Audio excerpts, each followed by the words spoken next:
Hi, and thanks for joining me at Be the Radical Way. I'm Saz Russell, a neurospicy, psychonauting skills for change coach, here to help you have more ease, care, and connection in your relationships. And today I'd like to talk to you about one of my current positive obsessions, which is attunement. Attunement is about emotional attachment, specifically a parent's ability to be aware of and respond to their child's needs. Without attunement, we develop insecure attachment styles, which can lead us to spending our adult lives searching for the kind of attention we long to receive as children. Then, as adults, we're susceptible to demanding the sense of being deeply seen, heard, and understood from our romantic partners. The problem is, if we haven't learned to attune to ourselves, we become endless wells of longing that no amount of attention can fill. And it begs the question, if all of us are demanding to receive attuned attention, who's giving it? Dr. Dan Siegel, a clinical professor of psychiatry at the UCLA School of Medicine and executive director of the Mindsight Institute, talks about attunement in this way, quote, "In my own field of studying interpersonal relationships within families, we use the concept of attunement to examine how one person, a parent for example, focuses attention on the internal world of another, such as a child or a spouse. This focus on the mind of another person harnesses neural circuitry that enables two people to feel felt by each other. This state is crucial for people in relationships to feel vibrant and alive, to feel understood, and to feel at peace. Research has shown that such attuned relationships promote resilience and longevity." He goes on to say that, quote, "The attunement of the teacher and the student creates the grounding for them to become mindful.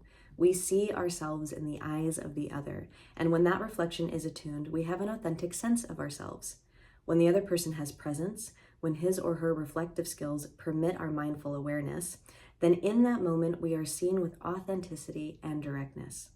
When parents have reflective capacities that are able to provide that attunement within attachment relationships, that can promote such reflective ability to be nurtured in the child."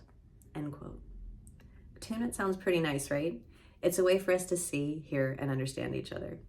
And while we can unpack all the ways our caregivers didn't attune to us as children, and we can get adept at both giving attention and attunement to and receiving attunement from others as adults, we can also practice giving attunement to ourselves.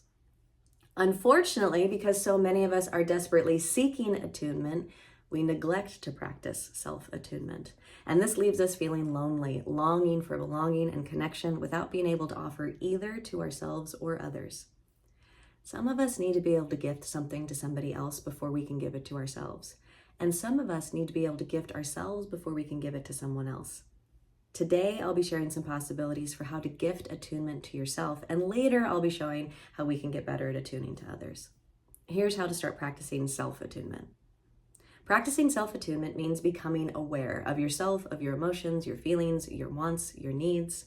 So how do we become more aware and then give ourselves a contingent response to what we're experiencing? First, notice. Be aware and present with what is. Notice that you're feeling something, that you're having an emotional or physiological response to what's happening. It's important to notice how you're actually feeling and not how you think you should be feeling or how you wish you were feeling. We can gaslight ourselves out of the experience we're actually having by making ourselves bad or wrong for feeling what we're feeling. Instead, just witness it without passing any judgments on whether or not you should be feeling the way you are. It's a big step to just notice. We have busy lives, and many of us walk around distracted or dissociated, living our lives on autopilot because becoming aware of how we're actually feeling might make us feel those things, which would then compel us to slow down and possibly make some changes. And who's got time for that? It not only takes time, but effort and energy, and quite a few of us are scarce in all of those. But our hearts and minds and bodies and spirits and lives thank us when we put effort into turning towards ourselves and responding to our needs in a way that shows we value ourselves. And attuning to ourselves will actually help us replenish our energy so we can build those changes to create more satisfying lives. Second, label. Labeling what we're experiencing creates some space between ourselves and our experience. It's the difference between saying, "I'm sad," and "I'm feeling sad." Rather than solely identifying with the feeling, you're now witness to what you're feeling, creating another level of consciousness. And that next level opens up space for choice, creating the possibility of responding to what we're feeling rather than just reacting to what we're feeling. What sensations are you experiencing? Maybe your heart is pounding, or there are tears in your eyes, or your breathing is rapid and shallow. What emotions are you experiencing? Are you anxious, tense, delighted, tired? Label your feelings, both sensations and emotions, as a way to create awareness and spaciousness. Third, ask yourself, what do I need? After noticing and labeling what is, it's time to get curious about what you need in that moment. Giving yourself a contingent response, that is, responding in accordance to your state of mind and needs at that particular time, builds self-trust, allowing your internal sense of well-being to be less dependent on external circumstances. All of this builds trust in yourself and a sense of, I've got this, I've got me, that builds empowerment to face what life throws at us.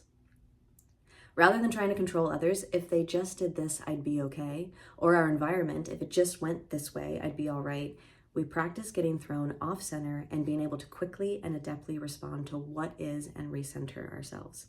That means no matter what life throws at us, we know we have our backs. And if you ask yourself this question, what do I need? And the answer is, I don't know, you're still attuning to yourself. You're still turning toward yourself. You're still getting curious about what's going on for you. And you may need to ask this question a bunch of times before an answer actually emerges.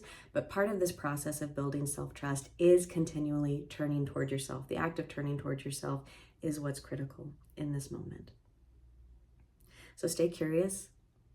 I wish you all of the best in attuning to yourself, and soon I'll be talking about how to attune towards others. Thanks for listening. Please like, comment, and share, and also know that I'm available for one-to-one coaching by phone, video call, in person if you're here in Santa Cruz, and I also offer mediations to help you move more smoothly through conflict with others. So be it. See to it.